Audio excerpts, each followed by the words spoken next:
এক নং প্রশ্ন, নিম্নের কোন লেখের আক্ষরিক অর্থ হল আমরা আদেশ করি? এ পরমাদেশ, বি বন্দি প্রত্যক্ষীকরণ, সি উৎপ্রেষণ, ডি অধিকার পৃচ্ছা। সঠিক উত্তর এ পরমাদেশ। 2 নং প্রশ্ন, নিম্নের কোন লেখের আক্ষরিক অর্থ হল নিষেধ করা? এ পরমাদেশ, বি উৎপ্রেষণ, সি প্রতিষেধ, ডি অধিকার পৃচ্ছা। সঠিক উত্তর সি প্রতিষেধ। 3 নং প্রশ্ন, নিম্নের কোন লেখের আক্ষরিক অর্থ হল বিশেষভাবে জ্ঞাত হওয়া? এ পরমাদেশ, বি উৎপ্রেষণ, সি প্রতিষেধ, ডি বন্দি প্রত্যক্ষীকরণ। সঠিক উত্তর বি উৎপ্রেষণ। 4 নং প্রশ্ন, নিম্নের কোন লেখের আক্ষরিক অর্থ হল কোন অধিকারে? এ বন্দি প্রত্যক্ষীকরণ, বি উৎপ্রেষণ, সি প্রতিষেধ, ডি অধিকার পৃচ্ছা। সঠিক উত্তর ডি অধিকার পৃচ্ছা। 5 নং প্রশ্ন, হাইকোর্ট সংবিধানের কত অনুচ্ছেদ অনুযায়ী মৌলিক অধিকার সংরক্ষণ করতে পারে? এ 14 অনুচ্ছেদ, বি 19 অনুচ্ছেদ, সি 226 অনুচ্ছেদ, ডি 32 অনুচ্ছেদ। সঠিক উত্তর সি 226 অনুচ্ছেদ। 6 নং প্রশ্ন, সম্পত্তির অধিকারকে মৌলিক অধিকারের তালিকা থেকে বাদ দেওয়া হয়? সঠিক উত্তর ডি মোরারজি দেশাই প্রধানমন্ত্রী থাকাকালীন।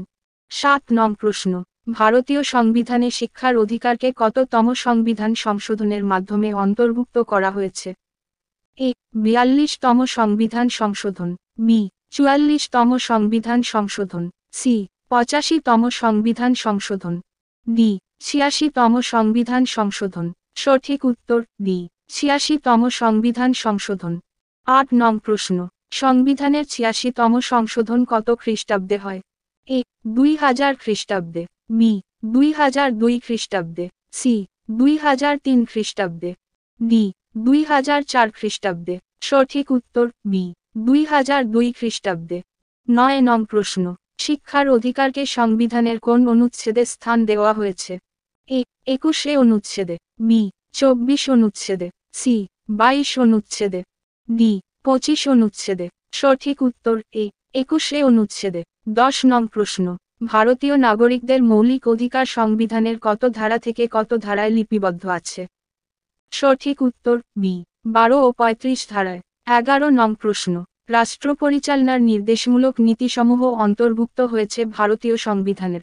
এ 3য় অংশে, বি 7ম তপশিলে, সি 4র্থ অংশে, ডি 8ম তপশিলে। সঠিক উত্তর সি 4র্থ অংশে। 12 নং প্রশ্ন, রাষ্ট্র পরিচালনার নির্দেশমূলক নীতিগুলির উদ্দেশ্য হল? সঠিক উত্তর ডি সামাজিক ও অর্থনৈতিক গণতন্ত্রের পথ সুগম করা। 13 নং প্রশ্ন, ভারতীয় সংবিধানের কোন সংশোধনের মাধ্যমে নির্দেশমূলক নীতিকে মৌলিক অধিকারের ওপর স্থান দেওয়া হয়? এ 24তম সংশোধন, বি 25তম সংশোধন, সি 42তম সংশোধন, ডি 44তম সংশোধন। সঠিক উত্তর সি 42তম সংশোধন। 14 নং প্রশ্ন, ভারতীয় সংবিধানের কোন অংশে জনকল্যাণকর রাষ্ট্রের ধারণা বিকশিত হয়েছে? এ প্রস্তাবনায়, বি মৌলিক অধিকারে, সি মৌলিক কর্তব্যে, ডি রাষ্ট্র পরিচালনার নির্দেশমূলক নীতিতে। সঠিক উত্তর ডি রাষ্ট্র পরিচালনার নির্দেশমূলক নীতিতে। 15 নং প্রশ্ন, রাষ্ট্র পরিচালনার নির্দেশমূলক নীতিগুলি? সঠিক উত্তর বি আদালত কর্তৃক বলবৎযোগ্য নয়।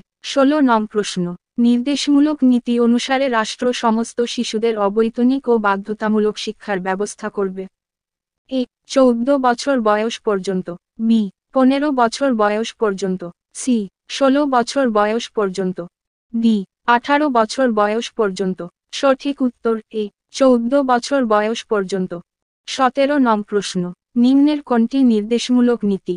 সঠিক উত্তর ডি পরিবেশ রক্ষা এবং উন্নয়নে রাষ্ট্র সচেষ্ট হবে।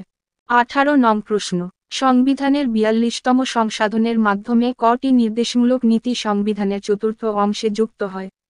এ 2টি, বি 3টি, সি 4টি, ডি 5টি। সঠিক উত্তর সি 4টি।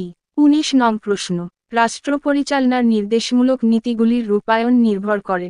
সঠিক উত্তর এ সরকারের প্রাপ্ত সম্পদের ওপর। 20 নং প্রশ্ন, রাষ্ট্র পরিচালনার নির্দেশমূলক নীতিগুলির রূপায়ণ না হলে আবেদন করা যায়?